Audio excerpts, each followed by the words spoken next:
하나님의 말씀과 함께 가라. 하나님의 말씀과 함께 가라라는 제목으로 은혜를 나누도록 하겠습니다. 우리 서로 인사하겠습니다. 해피 뉴 이어. 새해 복 많이 받으세요. 자, 하나님의 은혜 많이 받으시기 바랍니다. 자, 오늘 본문에서 사도 요한 본문은 요한복음은 사도 요한이 기록한 성경 말씀이 되겠습니다. 사도 요한은 예수님을 하나님의 말씀이라고 표현하고 있습니다. 예수님을 예수님이라고 말하지 않고 하나님의 말씀이 육신이 된 그 상태가 예수 그리스도다 라고 표현하고 있습니다. 하나님의 말씀이 육신이 되어 우리 가운데 거하셨는데 그분이 곧 예수 그리스도임을 증언하고 있습니다. 하나님의 말씀이 육신이 된 예수 그리스도는 하나님의 영광과 은혜와 진리가 충만하다. 그런 분이시다라고 선포하고 있습니다.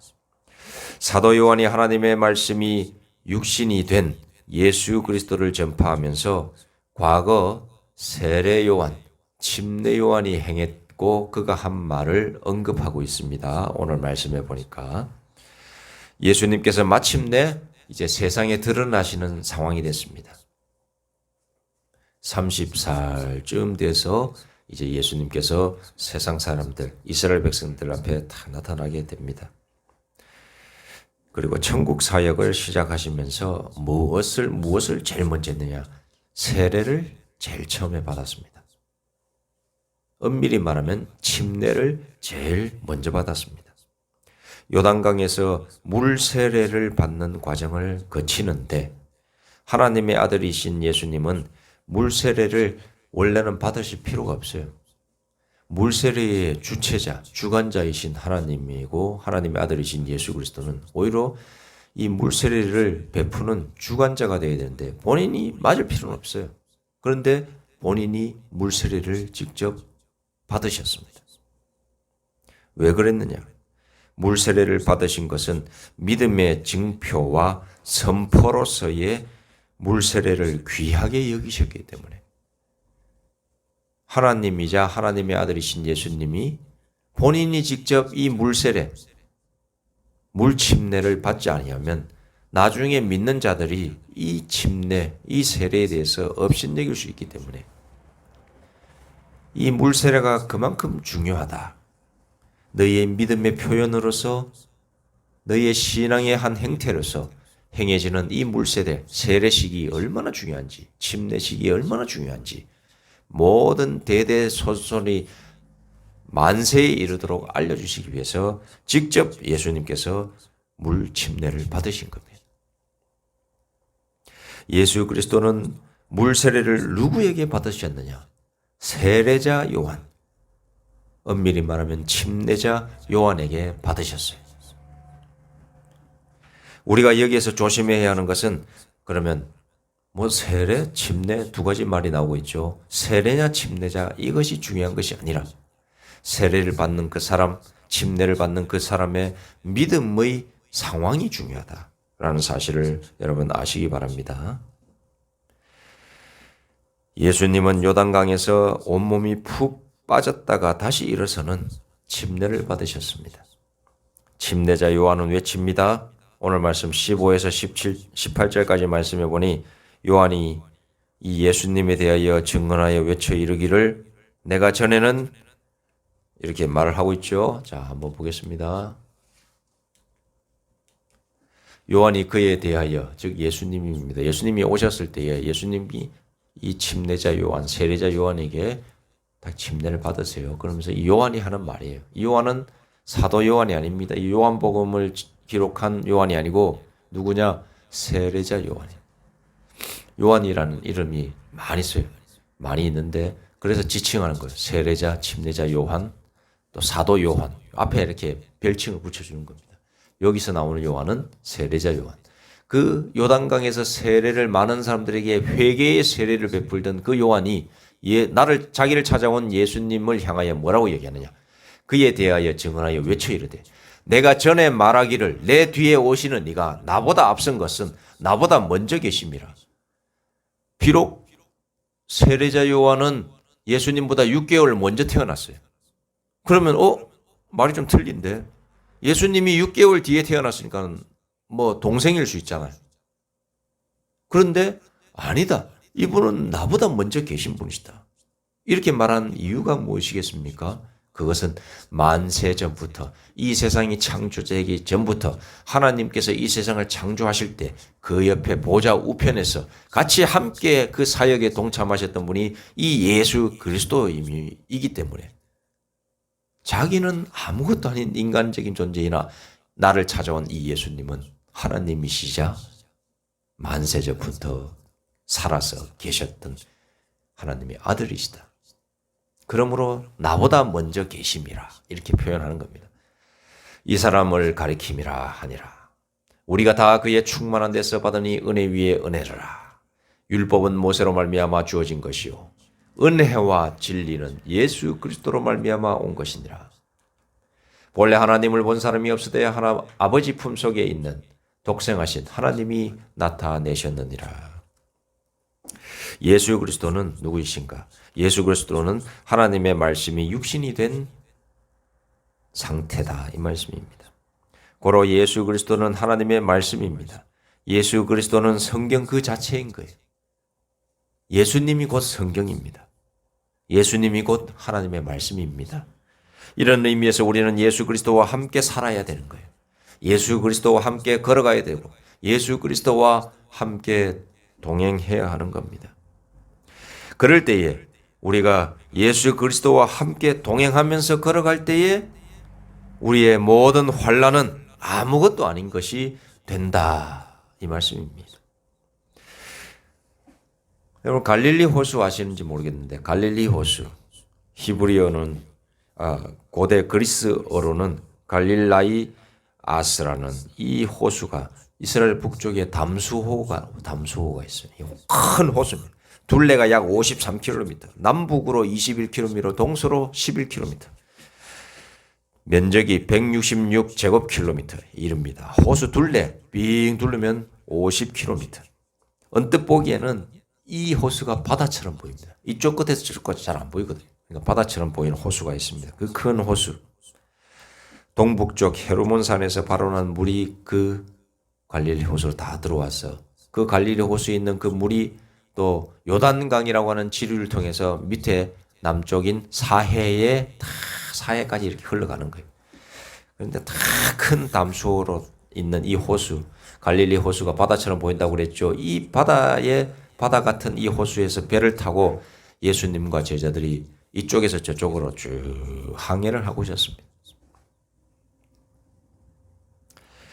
어느 정도 시간이 흘렀습니다. 그런데 갑자기 돌풍이 부는 거예요.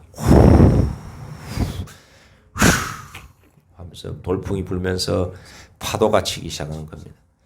파도가 치니까 배가 이리 갔다 저리 갔다 하면서 그냥 뒤집힐 정도로 확 올라갔다 내려갔다는 거죠. 바이킹처럼. 이제 제자들이 놀라 자빠지고 있는 겁니다. 그때 그 순간에 예수님은 뭐 하고 계셨는가? 예수님은 그렇게 흉흉이 뛰어노는 그 배 한쪽 귀퉁이에서 고이 잠을 주무시고 계신 거예요. 대단한 거죠. 금방 깰 수도 있는데 잠을 주고 계신 거예요. 마태복음 8장 이 사건이 마태복음 8장 23절에서 27절에 기록되어 있습니다. 제가 읽어드리겠습니다. 배에 오르심에 제자들이 따랐더라. 바다에 큰 놀이 일어나 배가 물결에 덮이게 되었으되 예수께서는 주무시는지라. 그 제자들이 나와 깨우며 이르되 주여 구원하소서 우리가 죽겠나이다. 예수께서 이르시되 어찌하여 무서워하느냐 믿음이 작은 자들아 하시고 곧 일어나사 바람과 바다를 꾸짖으시니 아주 잔잔하게 되거늘 그 사람들이 놀랍게 여겨 이르되 이가 어떠한 사람이기에 바람과 바다도 순종하는가 하더라. 여러분 할렐루야입니다. 할렐루야. 하나님을 찬양하시기 바랍니다. 예수님은 하나님의 아들인 줄 믿습니다. 여러분 이 세상에 이런 힘을 가지신 분은 없습니다. 하나님의 말씀이 육신이 되신 예수 그리스도는 말씀으로 천재지변을 결정하시는 하나님이십니다. 우리가 하나님의 말씀과 함께 간다고 하는 것은, 성경 말씀과 함께 간다라고 하는 것은 성경 속에 기록된 예수 그리스도와 함께 간다는 말이에요. 예수 그리스도와 함께 가면 피곤하지 않습니다. 좌절하지 않습니다. 절대로 포기하지 않습니다. 절망 가운데 있어도 새 소망을 바라보며 가는 영적 거인이 되는 거예요. 제가 군대에 있었을 때 얘기 죄송합니다만 잠깐 하겠습니다. 군대에 있을 때 군사훈련을 받을 때 숨이 턱까지 올라오고 다리에 힘이 풀리는 그런 상황이 한 번씩 생깁니다. 그렇게 다해져 갈 때 속으로 기도했습니다. 주님, 저에게 힘을 주옵소서. 힘을 주옵소서. 예수님, 저에게 강건함을 허락하여 주옵소서. 이 위기를 극복하게 해 주옵소서. 속으로 외쳤을 때 저에게 새 힘이 생기고 다시 일어설 수 있는 능력이 소생함을 느낀 적이 한두 번이 아니었던 기억이 있어요.